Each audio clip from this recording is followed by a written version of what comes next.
سؤال وردني في التعليقات بيقول: هو الخوف بعد تخطي الانفصال ده عادي ولا ايه؟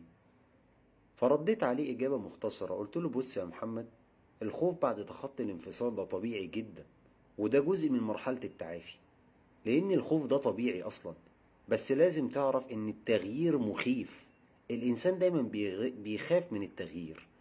الانفصال صحيح بيخلي حياتك تدخل في مرحلة جديدة، وحتى لو كنت مؤمن إنها للأفضل هيفضل المجهول دايما بيسبب لك قلق. وفي كلمة دايما بيقولوها: لو علمتم الغيب لرضيتم بالواقع. لأن الإنسان دايما بيخاف من الغيب، ولا يعلم الغيب إلا الله.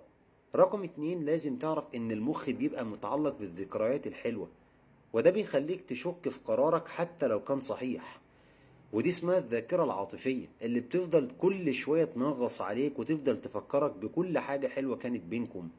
وقلت قبل كده في فيديو راجع على القناة بتاعتي ان الانسان في اعراض الانسحاب يعني بيفعل نفس مناطق الادمان، اللي هو التعلق العاطفي.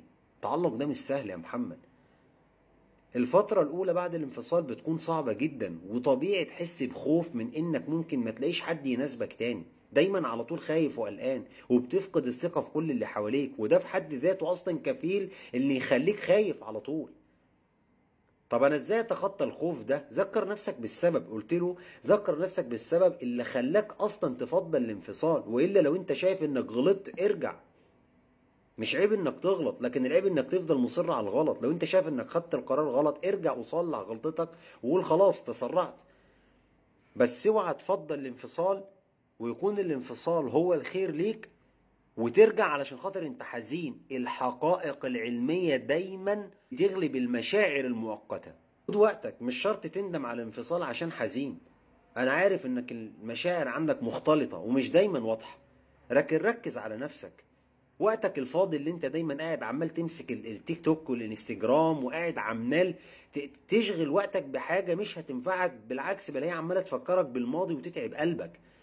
بدل ما تروح تتفرج على القهوة على محمد صلاح في الكورة وعمال تشجع واحد بيلعب رياضة، روح انت انزل روح العب رياضة.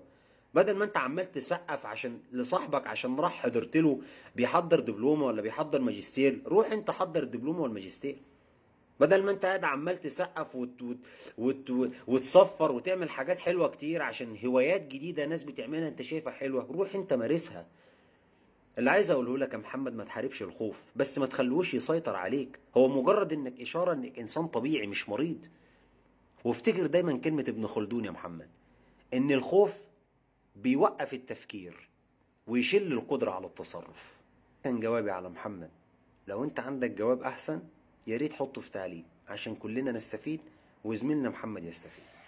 ولو عجبك يا ريت تشاركه مع غيرك، ممكن ربنا يكون سبب ان حد او يريح قلب حد. شكرا.